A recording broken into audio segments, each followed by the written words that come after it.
오늘 우리에게 주시는 하나님의 말씀은 이사야 17장에서 19장까지의 말씀입니다. 바벨론과 모압에 대한 경고와 심판을 말씀하신 이후 이제 17장에서는 다메섹과 에브라임, 그리고 18장은 구스를 향한 하나님의 메시지가 나옵니다.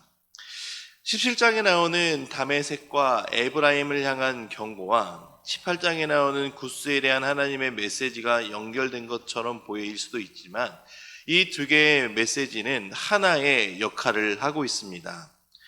17장 4절에서 6절은 들판에서의 추수와 이삭 죽기를 통한 농경 이미지가 사용되고, 또한 구스는 열방 중에 한 민족이지만 하나님의 절대적인 주권을 인정하며 하나님이 꾸짖으시는 민족이 아닌 것을 우리가 알 수가 있습니다.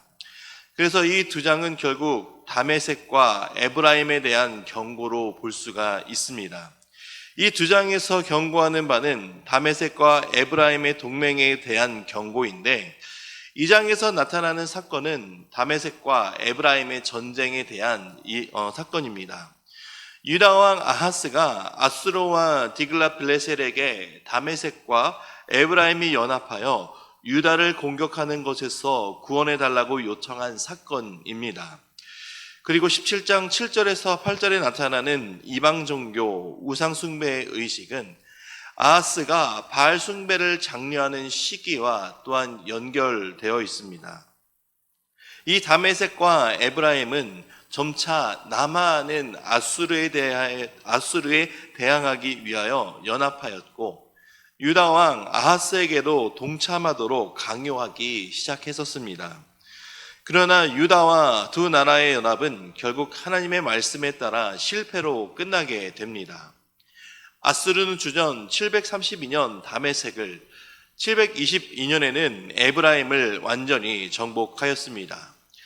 또한 18장에 나오는 구스에 대한 내용 역시 17장의 전쟁과 같은 배경을 가지고 있습니다. 당시 구스는 애굽을 정치적으로 지배하였었고, 서쪽에 있는 아수르와는 경쟁국이 되고 있었던 상태입니다. 이러한 배경으로 17장과 18장은 세 부분으로 구분될 수 있는데, 먼저 하나님의 다메섹과 에브라임의 풍요함을 황폐하게 하신다는 17장 1절에서 11절의 내용, 그리고 하나님이 소리 지르는 열방을 꾸짖으시는 17장 12절에서 14절, 마지막으로 구스가 적들을 멸하시는 하나님을 영화롭게 하는 18장 1절에서 7절의 내용이 이렇게 구분될 수가 있습니다. 이 구조는 계란식 구조로 다메섹과 에브라임을 황폐하게 하심이 교만한 열방에 대한 꾸짖으시는 하나님의 경고임을 보여주며, 이들과 같이 교만하게 자신을 높이지 않은 구스는 오히려 하나님의 심판으로 인한 적대국의 파괴로 인하여 하나님을 영화롭게 높이고 있는 것입니다. 이러한 계란식의 구조는 유다가 하나님을 신뢰하도록 하며 세상을 의지하지 않도록 하는 효과를 보여주는 것입니다. 그리고 유다로 하여금 세상이 결국 하나님을 경배하고 예배할 날이 올 것임을 깨닫게 해주는 역할을 하고 있습니다. 이 17장과 18장 두 장을 통해서 하나님의 백성은 바로 세상이 아닌 하나님만 의지하고 신뢰하고 믿어야 하며 우상을 버리고 하나님만 예배해야 함을 알 수 있어야 됩니다.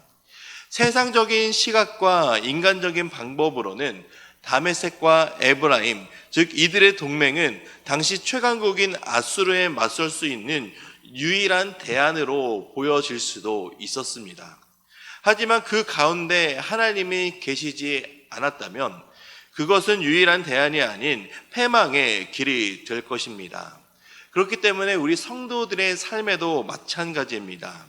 우리들의 삶에 있어서 모든 인생에 일어나는 문제의 대안은 늘 하나님 앞에 있다라는 사실을 우리는 잊지 않아야 됩니다. 하나님을 의지하고 하나님을 바라보고 하나님께 우리의 모든 문제를 아뢰고 기도할 때 전능하시고 전지하신 하나님이 우리의 문제를 아시며 우리를 도와주실 수 있으시는 유일하신 분이심을 우리는 늘 잊지 않아야 되겠습니다.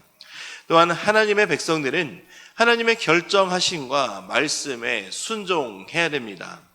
앗수르를 통한 심판은 분명 두려운 일이었지만 하나님이 하시는 일이었다면 그 결과에 심판에 묵묵히 순종해야 합니다.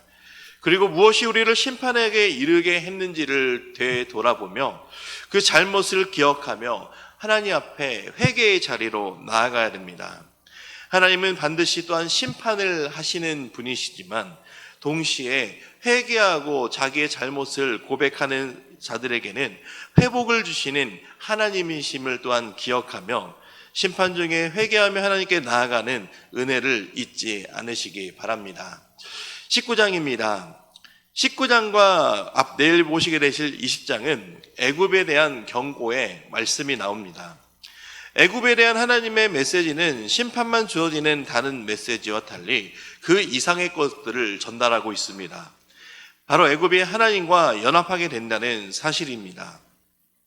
처음 애굽은 폐허였지만 미래에는 애굽에 대한 하나님의 기적적인 구원을 경험하게 됩니다. 19장은 열방이 하나님을 섬기고 예배하는 백성에게 원하시는 하나님의 모습을 보여주고 있습니다. 19장 16절에서 25절을 중심으로 애굽과 앗수르가 확실하게 패망하게 되는 장면이 나오지만 후에는 이스라엘과 함께 하나님을 예배하게 될 것을 또한 알려주고 있습니다. 애굽에 대한 심판의 경고는 하나님께서 빠른 구름을 타고 오심을 알리면서 시작이 됩니다. 애굽에 대한 심판의 단계는 1절에서 4절에 나오는 애굽 안에 있는 내전, 그리고 5절에서 10절에서 나오는 모든 경제의 파탄, 그리고 11절에서 15절까지에 나오는 지도자의 부재 등으로 이루어지게 됩니다.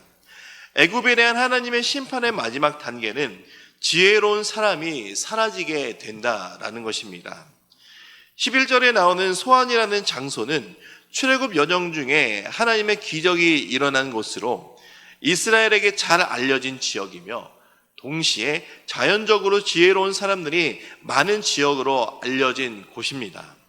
하지만 그곳의 지혜는 하나님의 심판 앞에서 아무런 도움이 되지 못하며 오히려 나라를 혼돈 속으로 몰아넣게 되는 것을 보게 됩니다.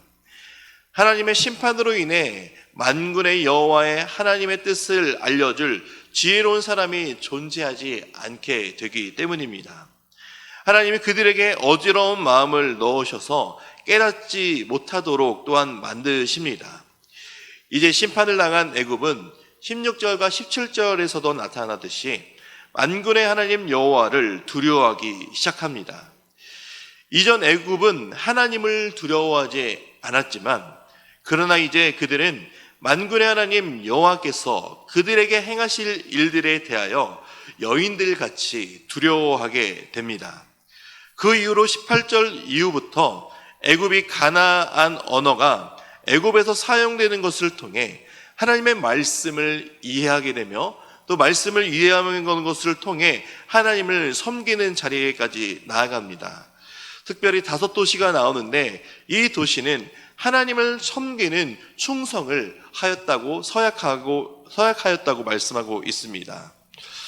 마지막 25절에는 이는 만군의 여호와께서 복을 주시며 이르시되 내 백성 애굽이여 내 손으로 지은 앗수르여 나의 기업 이스라엘이여 복이 있을지어다 하실 것임이라 라고 말씀하십니다.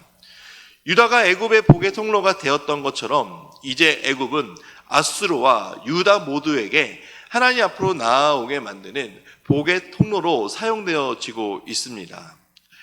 애굽에서 임한 하나님의 심판의 선고는 애굽에게 직접적으로 주어지지는 않습니다. 그 선고는 유다에게 전해졌고 애굽과 앗수르 차례로 전해집니다. 그 메시지를 전한 유다가 복의 통로의 역할을 하게 된 사실을 또한 발견할 수가 있습니다. 유다가 하나님의 말씀을 전함으로써 하나님에게 그리고 하나님의 백성 유다에게 적대적이었던 애굽이 변하고 앗수르가 애굽으로 인하여 하나님께 돌아오게 된 복의 통로가 된 것처럼 오늘을 살아가는 우리도 하나님의 복의 통로로 사용되어지고 있다는 사실을 기억해야 됩니다. 그리고 하나님은 앞으로도 우리를 복음의 통로로 사용하실 것임을 우리도 잊지 않아야 됩니다. 하나님의 말씀을 받은 우리는 하나님의 말씀을 전할 사명이 있으며 그 사명을 감당할 때 우리는 하나님의 복의 통로로 제대로 사용되는 삶을 살아갈 수 있다는 사실을 잊지 않으시기 바랍니다. 이제 말씀을 듣겠습니다. 이사야 17장에서 19장까지의 말씀을 경청하실 때 우리에게 주시는 하나님의 음성을 들으시기 바랍니다. 주의 말씀은 내 발의 등이요 내 길의 빛이니이다. 아멘.